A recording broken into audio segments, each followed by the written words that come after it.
The cave of the soul. Not silence, but a low hum, like the breath of something immense just beyond the ear. Then slowly, the dark resolves into shapes, stone walls, jagged and damp, lit by a wavering fire. Chains rattle. The camera pans to reveal figures bound at the neck, legs and arms, unable to turn. Their eyes are fixed forward, staring at a flat wall. Shadows pass across it, distorted shapes cast by objects held behind them. A puppet show of reality. This is Plato's cave. Not just his allegory, not just a metaphor in a dusty book, but the landscape of his mind, the image that haunts him. The prisoners are humanity, the wall is life. The shadows are illusions, and the chains are our desires, our impulses, our blindness. Yet if you look closer, you see something more. Among the prisoners, one face stands out, young, watchful, restless. His eyes strain against the darkness, as if even chained he knows that what he sees cannot be real. That face is Plato's. Plato was born into a city already cracking under its own weight. Athens, the shining jewel of democracy, was bleeding from war. The Peloponnesian conflict with Sparta had dragged on for decades, leaving the streets littered with hunger and corpses, and the spirit of the polis hollowed out. By the time Plato was old enough to notice the world, the dream of Athenian glory had curdled into something bitter. He grew up in an aristocratic household, accustomed to a sense of order and hierarchy. The city, however, mocked that order daily. It was unpredictable, violent, fickle. The crowd in the assembly shouted one way today, another tomorrow. Soldiers marched off to glorious campaigns and returned with nothing but despair. The proud city of Pericles, age, was a sick man coughing blood. What does such a world do to a young mind? It plants in him a wound, a sense that the real world is unstable, fragile, not to be trusted. For Plato, this wound would never heal. Instead, it would become the engine of his philosophy. If the world is chaos, then there must exist another world, a higher one that is pure, unchanging, immune to the corruption of history and politics. The cave burns itself into his memory because it is not just an allegory, it is a mirror. We imagine the young Plato walking through the Athenian agora. The sun is hot, merchants shout, bodies brush past in the press of the crowd, perfume mingles with the stench of animals. Everywhere motion, appetite, bargaining. Here is life in its raw immediacy, hunger and lust, anger and persuasion. The crowd votes on wars and laws with the same mood swings that drive them to cheer a comedian or boo a tragedian. It is democracy in its naked form, pure energy without restraint. Plato despises it, not just out of class prejudice, though he surely carried some of that, but out of a deeper suspicion. For him, emotion is dangerous, appetite is misleading. The senses show only fragments, distorted and incomplete. What the eyes see in the agora, what the ears hear in the assembly, cannot be trusted. Truth must be something steadier, something that does not flicker with the moods of the crowd. In the cave, the shadows dance, projected by fire. That fire is the agora, the heat of public life, the temptations of passion. And the crowd, chained by their own desires, mistake the shadows for truth. But the allegory does not stop with prisoners. One man, Plato tells us, is freed. He turns, sees the fire for what it is, and blinded, stumbling, finds his way outside the cave. At first the light is unbearable. His eyes ache, but slowly he adjusts. He sees the sun, he sees reality. That man, of course, is the philosopher. And in a way, Plato is writing his own dream of escape, the hope that one can rise from the noise of politics and appetite into a clear, eternal vision. What is this vision? The world of the forms, the perfect geometries behind the crooked lines of life. A tree in the forest may rot, but the form of treeness does not.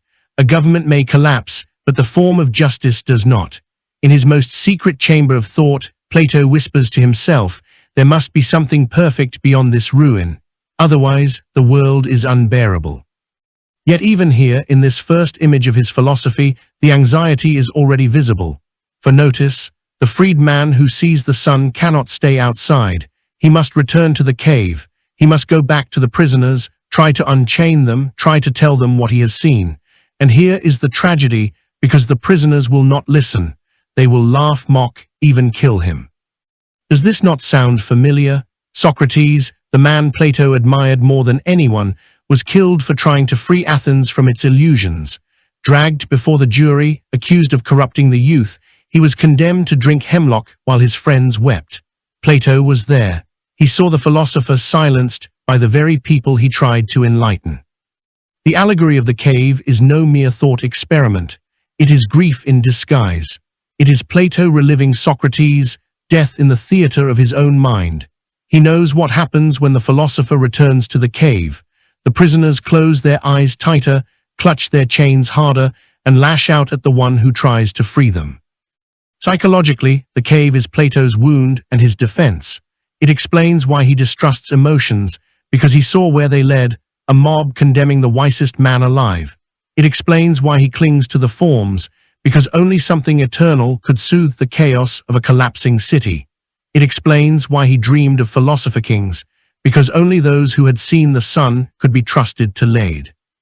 But beneath this brilliance lies fear. The cave shows us Plato's terror that truth is fragile, that wisdom cannot survive contact with the masses. He imagines light and purity outside, but the bulk of humanity remains inside, content with shadows. This is his existential anxiety, that the higher world of ideals is real, but forever out of reach for most. The cave is not just about illusion, it is about loneliness.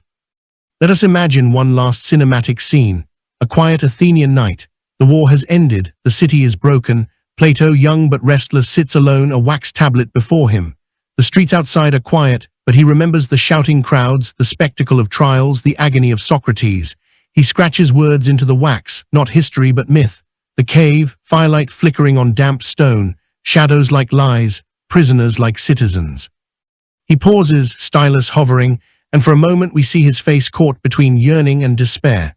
He wants so badly to believe in the light outside the cave. He wants to believe there is something untouched by corruption, some realm where justice is not murdered in the marketplace. But deep in his eyes, we see doubt. We see the fear that even the freed philosopher, blinded by the sun, will never convince the chained.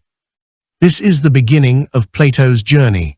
A philosopher haunted not only by the imperfection of the world, but by the suspicion that perfection can never truly rule it. The cave closes around him, and the fire burns on. The wound of reality. The city of Athens was dying. The summer sun baked its marble streets, but the warmth could not mask the smell. Smoke from smoldering ruins, sweat from the poor who lined up for dwindling grain rations, the iron tang of blood washed from gutters. Once, Athens had been a name that stirred awe across the Aegean. Its fleets ruled the seas, its temples gleamed with the white fire of the gods, and its democracy promised freedom unlike anything the world had known. But by the time Plato was a boy, Athens had begun to unravel. The Peloponnesian War, longer than most lives, crueler than any storm, dragged on year after year. Sparta pressed from the land, Persia played its double games from afar, and plague swept through the crowded city walls, killing Pericles himself and 1/3 of the citizen body. What happens to a city when its great architect dies coughing black blood in the dust? It drifts, rudderless, into a chaos of ambition and betrayal. Imagine the young Plato, perhaps 12 years old, watching soldiers march home from a campaign. They return not as heroes, but as broken men, limping, scarred, silent.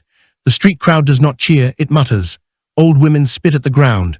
Children whisper about defeat. What had been sold as glory is now humiliation.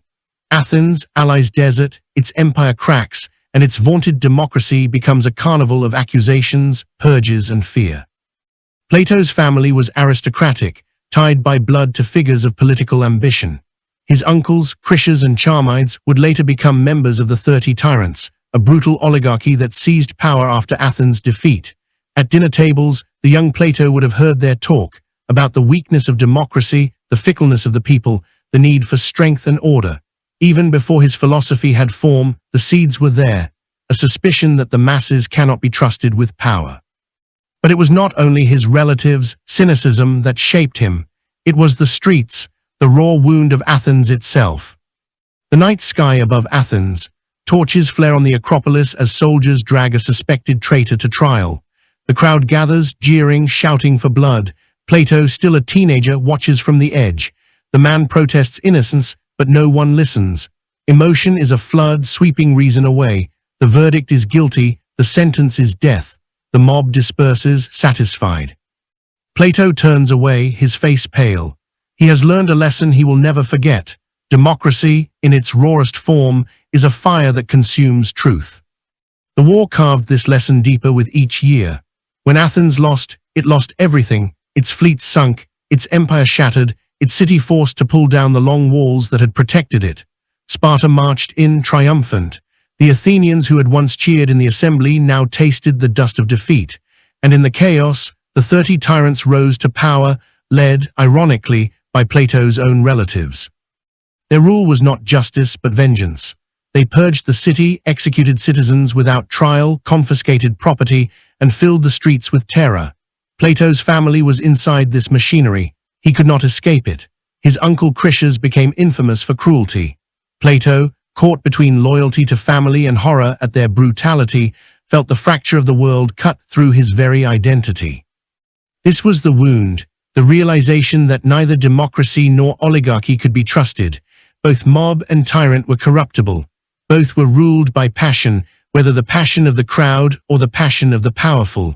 Where then was justice? Where then was order?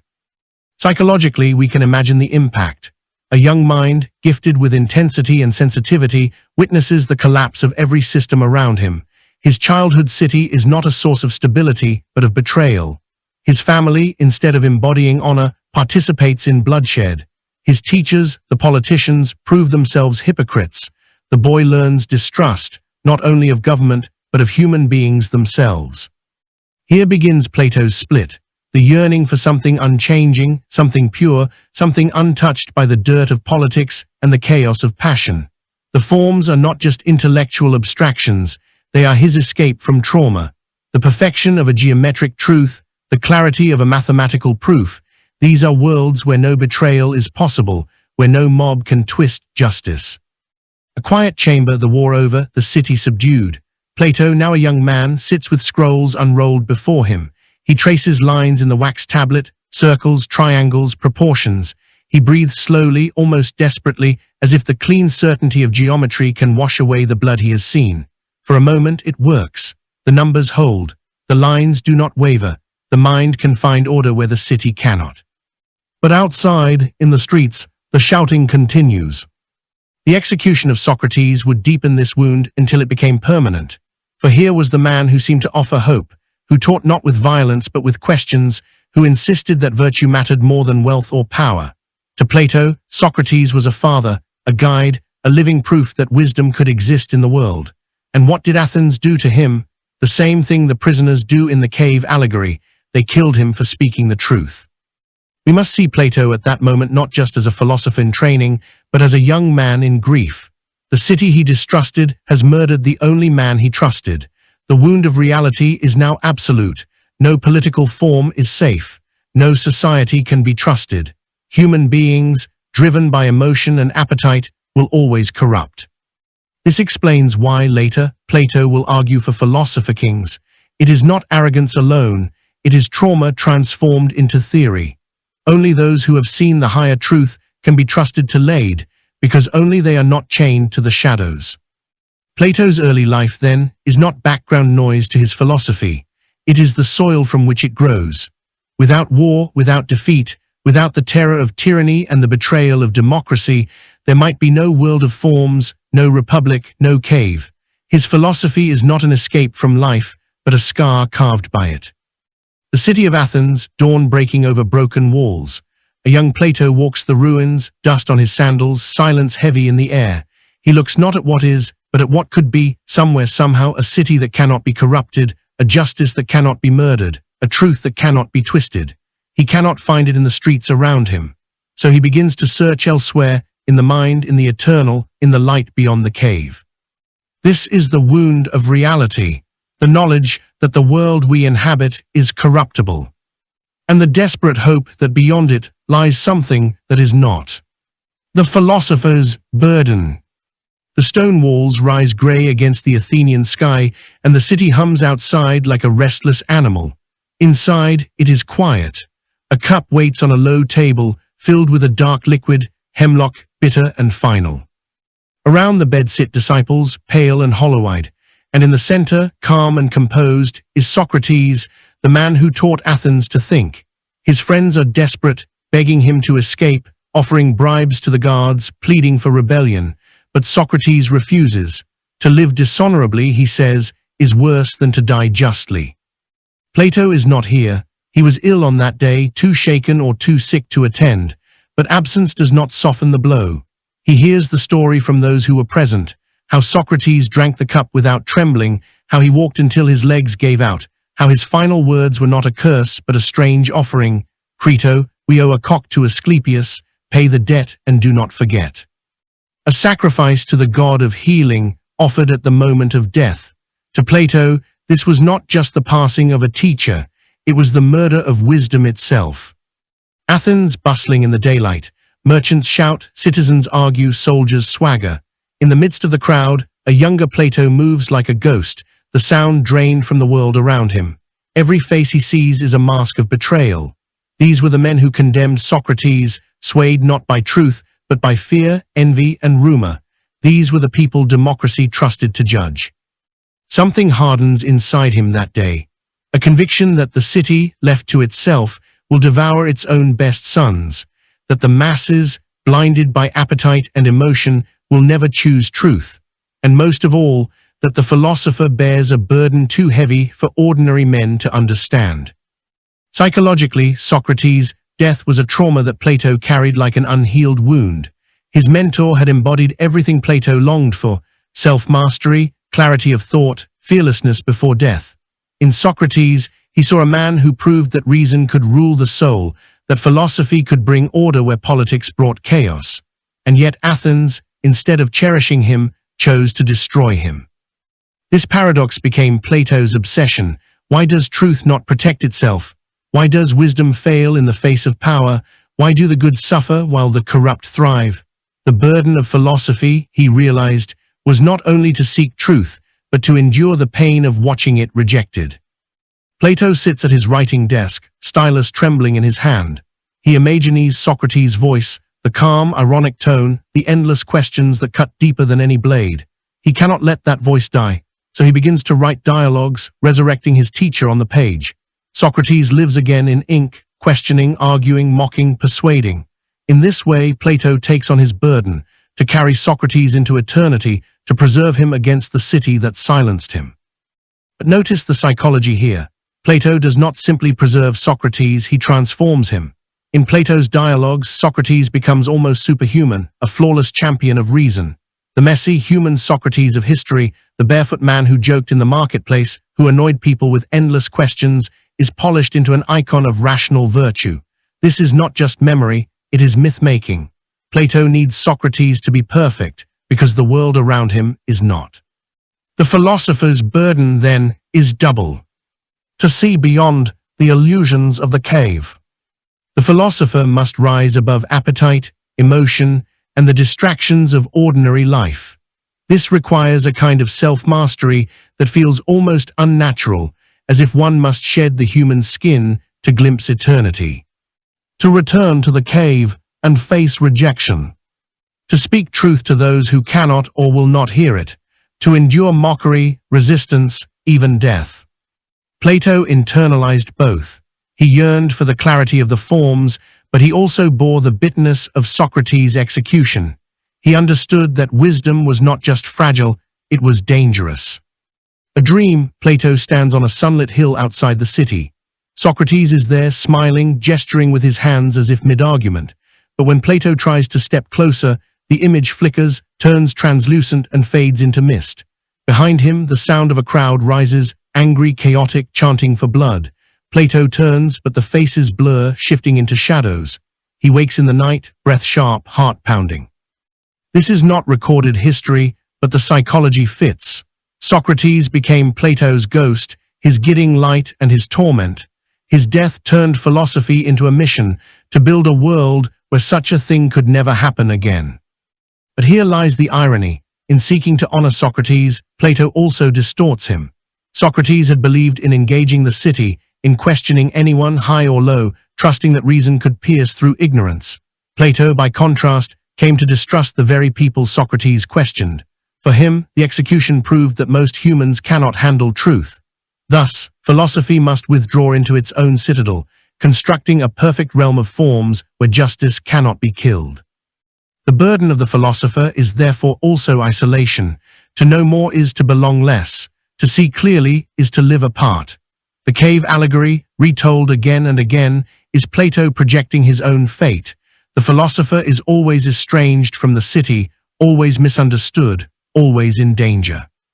And yet there is another layer, guilt.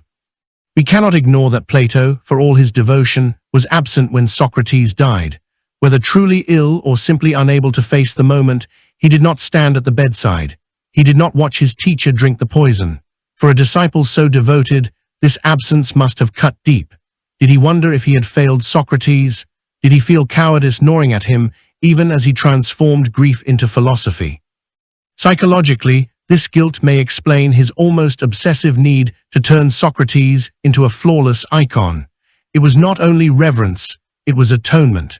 By making Socrates immortal in writing, Plato sought to make up for not being there at the end. The philosopher's burden, then, is not just intellectual. It is emotional, even existential. It is the weight of loss, the loneliness of truth, the fear of corruption, and the guilt of survival. Plato bore it all, and his philosophy grew out of that soil.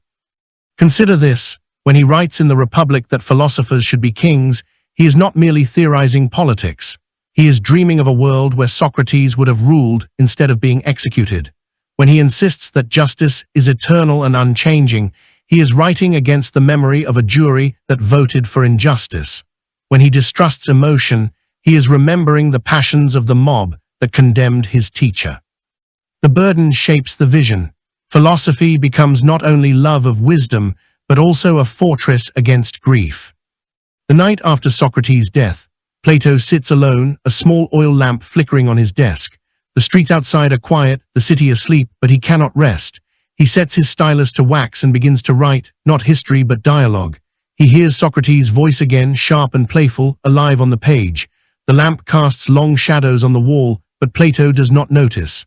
For the first time since the execution, he is not entirely alone. The philosopher's burden has begun.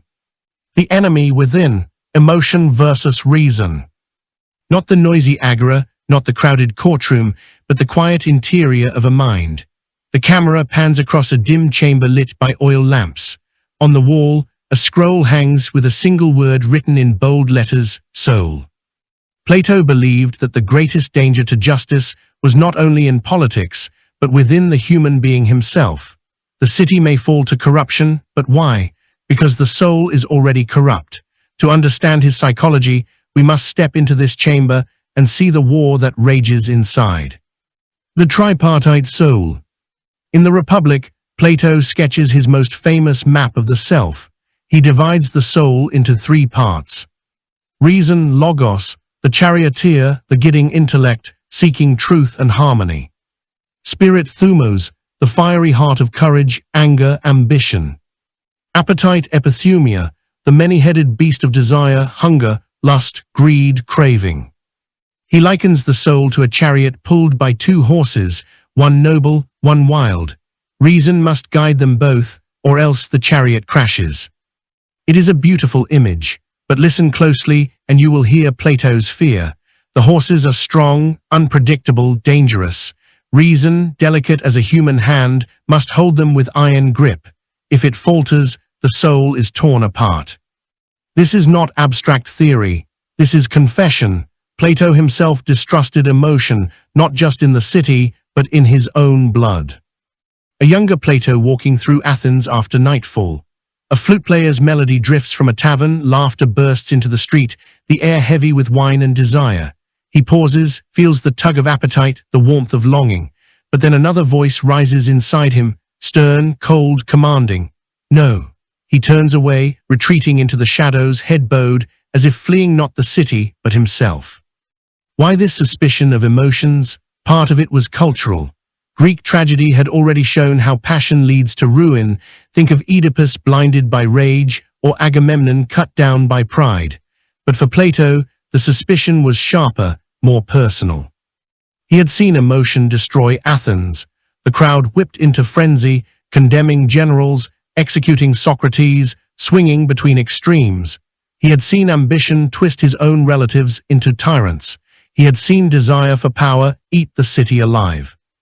But beneath these political lessons lurked a deeper anxiety. Emotion made him vulnerable. Appetite could undo philosophy. Desire could distract the soul from truth. The body could chain the mind to shadows. The prison of the body. Plato's writings are filled with hostility toward the flesh. The body, he insists, is a prison. The senses deceive, the stomach distracts, the passions cloud reason. True knowledge can only come when the soul frees itself from bodily chains. In the Phaedo, his dialogue set on the day of Socrates' death, Plato has Socrates declare that philosophy is nothing less than a rehearsal for dying. To philosophize is to practice separating the soul from the body, to loosen desire's grip before death tears it away entirely. This is radical, it is also psychological. Plato feared corruption not only in politics but in himself.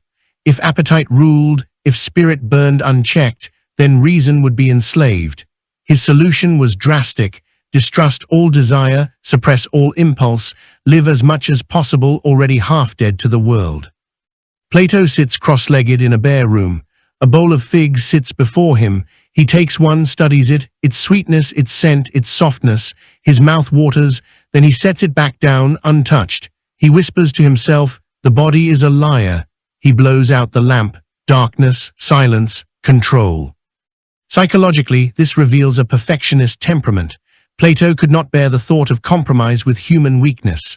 Where Aristotle later would say, "Virtue lies in balance," Plato dreamed of purity, reason reigning supreme, untainted by appetite. The soul was either ordered or disordered, ruled or enslaved. No middle ground. This explains his elitism. If most people lived chained to appetite, then only a few philosophers who mastered themselves could be trusted with truth or power.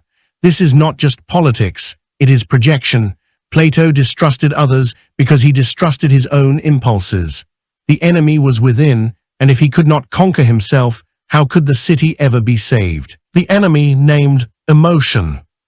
In the Republic, Plato proposes censoring poetry, banning music that excites passion, and limiting stories that stir the imagination. At first glance, this seems authoritarian, even absurd, but seen psychologically, it is the logic of fear. Emotion is dangerous because it bypasses reason. A beautiful poem may charm the heart without the mind's consent. A melody may lead the soul astray without argument. To Plato, this was corruption creeping through art itself. So he builds walls, around the city, around the soul, around himself. Better to silence desire than risk its rebellion. Better to kill the poet than let him seduce the crowd. In the academy, his school, his sanctuary, Plato paces between columns. Students gather, waiting for him to speak. A young man recites a line of Homer, his eyes shining with admiration. Plato interrupts sharply, almost angrily. "No, the poets lie. Their stories stir emotions, not truth. Throw Homer out." The students fall silent. Plato's face softens for a moment, then hardens again. Behind his eyes, you glimpse it, not only reason, but fear. Here the philosophical merges with the psychological. Plato's distrust of emotion is not just intellectual, it is visceral, a personal struggle. He is the charioteer gripping the reins, terrified of the wild horse of appetite. He is the soul rehearsing for death, desperate to escape the prison of the body. He is the teacher silencing poets, afraid their beauty will awaken the very impulses he wants to bury. The enemy is not Sparta, it is not even Athens.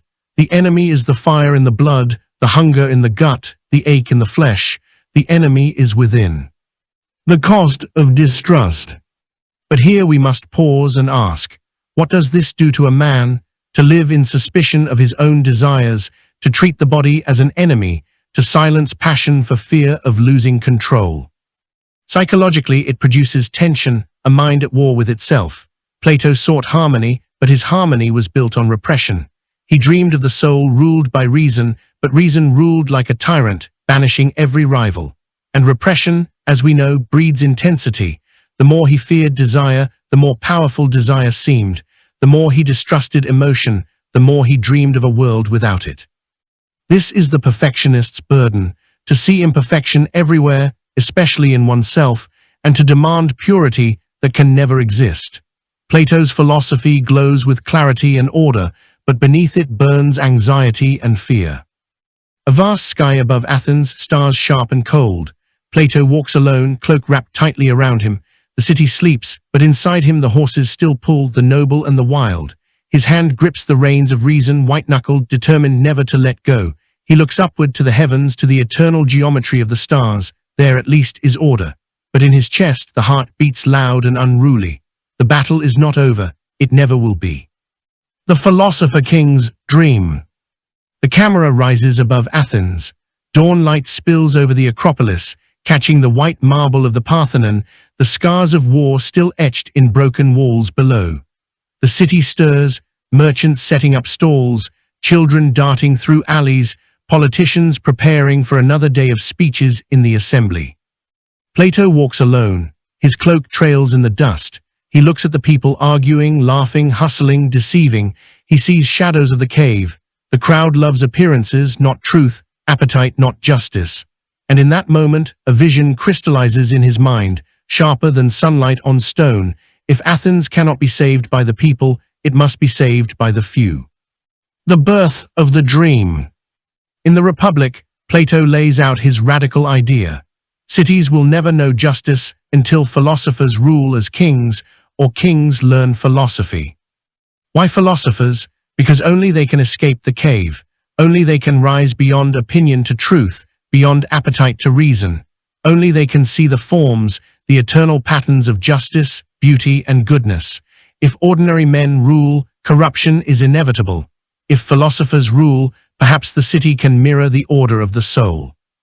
It is a breathtaking vision, a city not of appetite but of reason, where rulers govern not for wealth or power, but for truth. But beneath its grandeur lies psychology.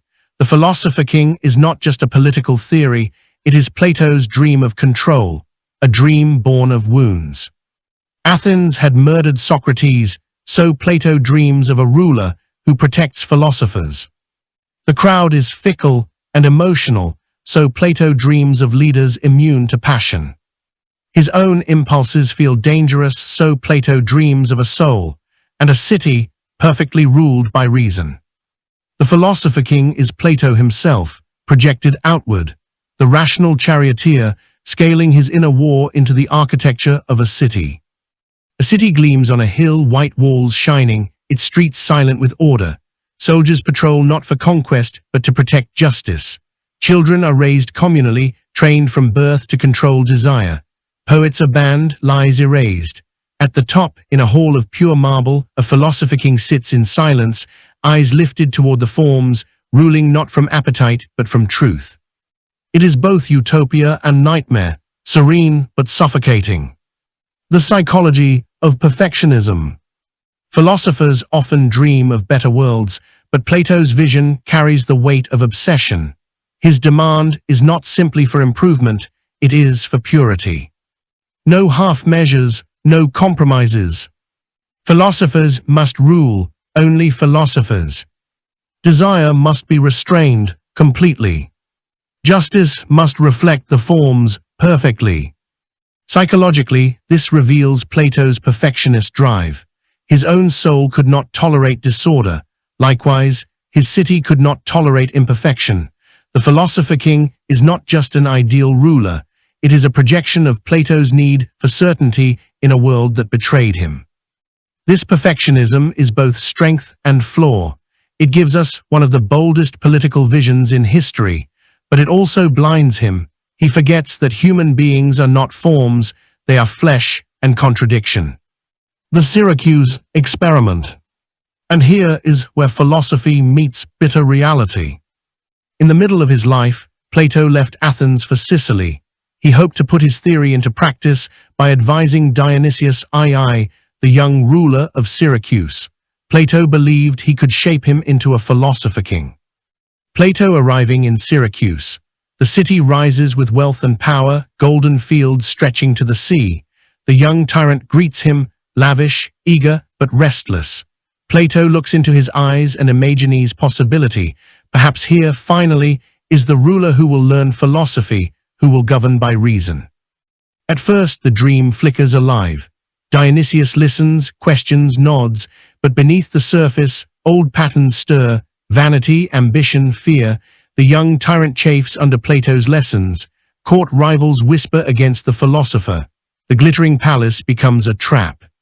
Soon, the dream collapses. Plato finds himself distrusted, humiliated, nearly executed. Twice he is forced to flee Syracuse.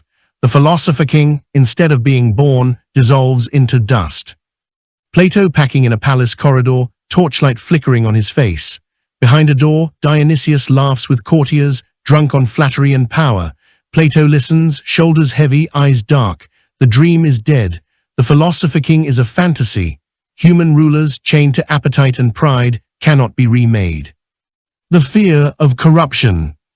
Plato's failure in Syracuse deepened his suspicion. If even a young ruler, tutored by philosophy, could not resist corruption, then what hope was there?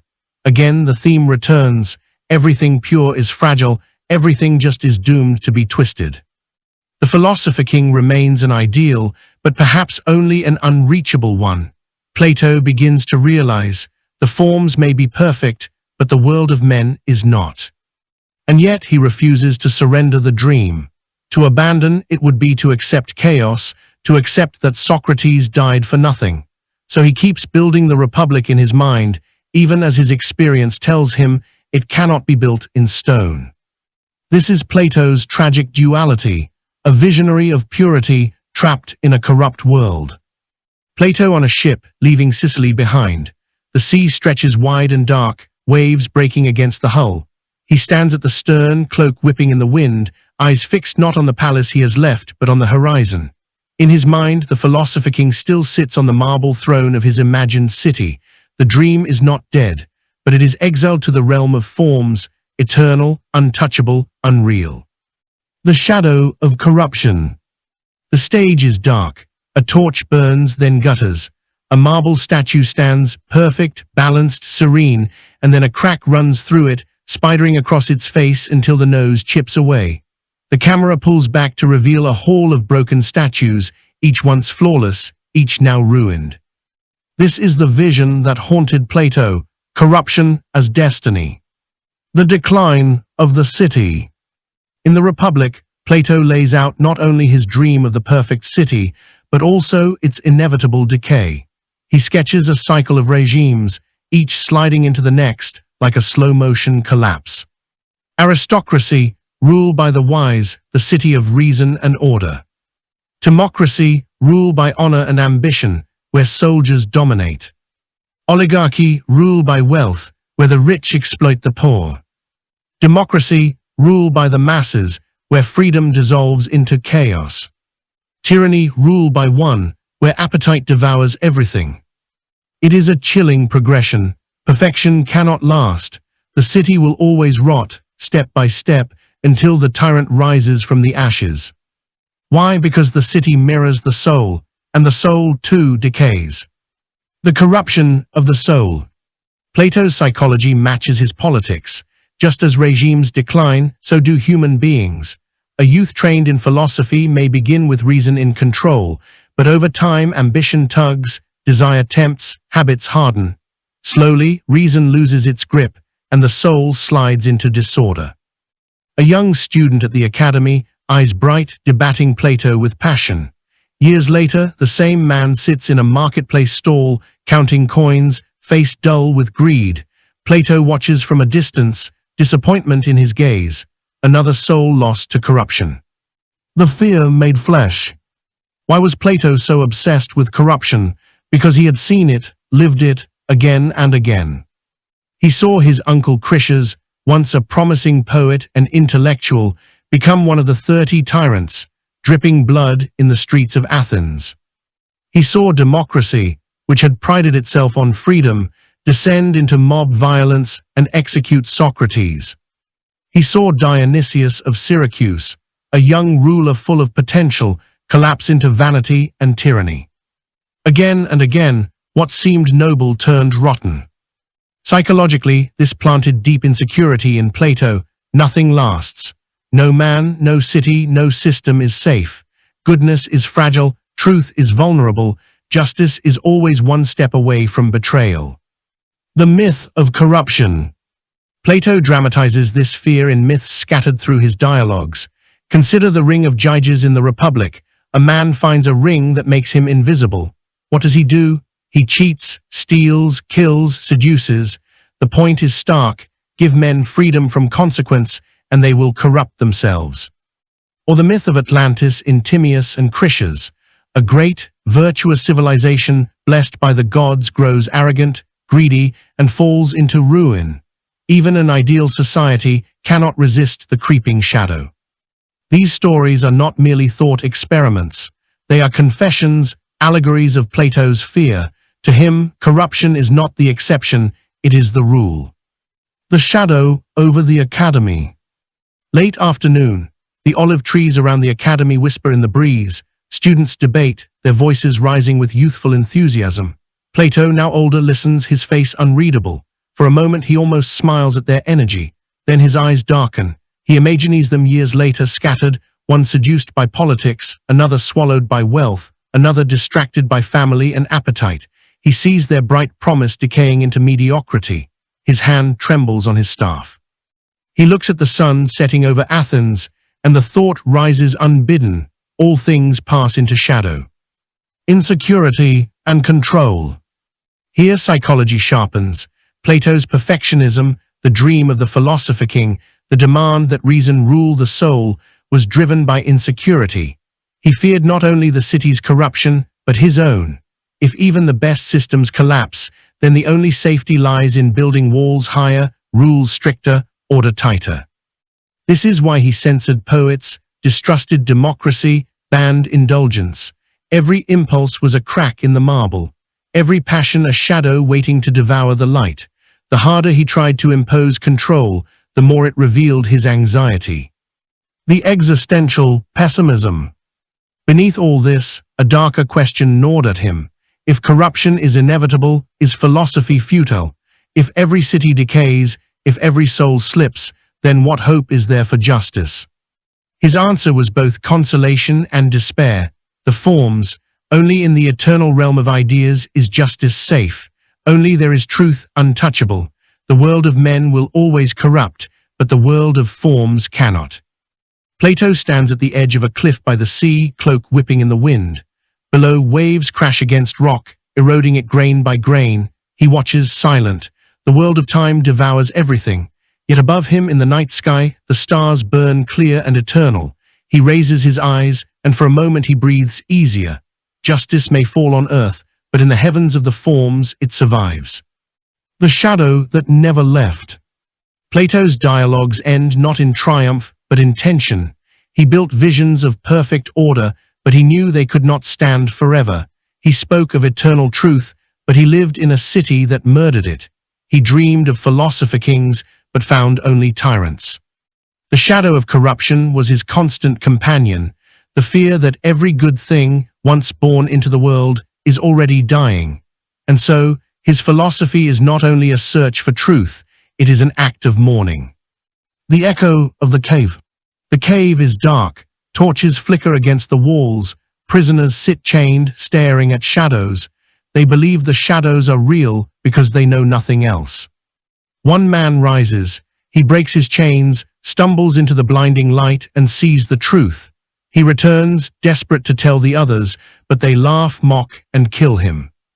This is Plato's allegory, but it is also his life. Socrates, the first escapee. For Plato, Socrates was the man who broke free. He saw beyond shadows, beyond rhetoric, beyond appetite. He tried to bring truth back into the cave of Athens, and for that he was condemned. The city could not tolerate his light. The cave prefers darkness. Plato never escaped this image. Socrates' death was the wound that bled into every dialogue. The philosopher may glimpse eternity, but the city will always drag him back into shadow. Plato's own cave. And yet Plato himself was chained too. He dreamed of philosopher kings, but reality mocked him. He founded the academy, but knew his students would scatter. He built visions of perfect cities, but saw Athens slide back into quarrels, greed, and war. The cave was not only outside him, it was within him. His suspicion of desire, his distrust of the crowd, his fear of corruption, all were chains on his soul. He could imagine the forms, but he could not live among them. Plato in old age, sitting in the olive groves of the academy, his beard white, his hands trembling, scrolls stacked beside him. Students gather around, eager, questioning. He smiles faintly, but his eyes drift upward, toward the sun setting in the sky. He has spent his life pointing beyond the cave, but he knows he will die within it. The echo of anxiety. Plato's philosophy is often read as a grand system, a fortress of reason, but beneath it lies anxiety. He was haunted by disorder, by betrayal, by the fragility of goodness. The world was too unstable, too corruptible, so he built another world, a world of forms, untouched and eternal. Yet even in his dialogues, the anxiety remains. The shadows whisper, the city declines, the tyrant rises, the cave pulls everything back into darkness. This is the echo of the cave, the eternal tension between light and shadow, truth and illusion, perfection and decay. The wisdom in the wound. But perhaps this tension is the true wisdom. Plato's failure was also his gift. He could not build a perfect city, but he revealed why every city fails. He could not purify the soul, but he uncovered the battle within it. He could not protect Socrates, but he made his teacher immortal in words. Plato's philosophy is not a map to utopia, it is a mirror of the human condition. We long for eternity, but we live in time. We dream of purity, but we are made of flesh. We seek truth, but we are chained to shadows. The cave once more, the prisoners murmur, watching the shadows dance. From far above, faint sunlight filters down through a crack in the rock. It touches the wall for a brief moment, then fades. The prisoners shift uneasily. They do not know why. Somewhere beyond the cave, the sun burns eternal, but inside, the echo of its light is all that reaches them. Plato's life was the struggle between idealism and reality, reason and desire, purity and corruption. His philosophy was not born from calm detachment, but from wound, anxiety, and grief. He was a man who saw the shadows for what they were and could not stop longing for the light. And perhaps this is why his voice still speaks. For we too live in caves of illusion. We too are haunted by corruption. We too hunger for something more. Plato's wisdom is not that he solved these tensions, but that he gave them form, shape, and story. The echo of the cave still surrounds us. The question remains the same as in his time. Will we turn toward the light or remain content with shadows?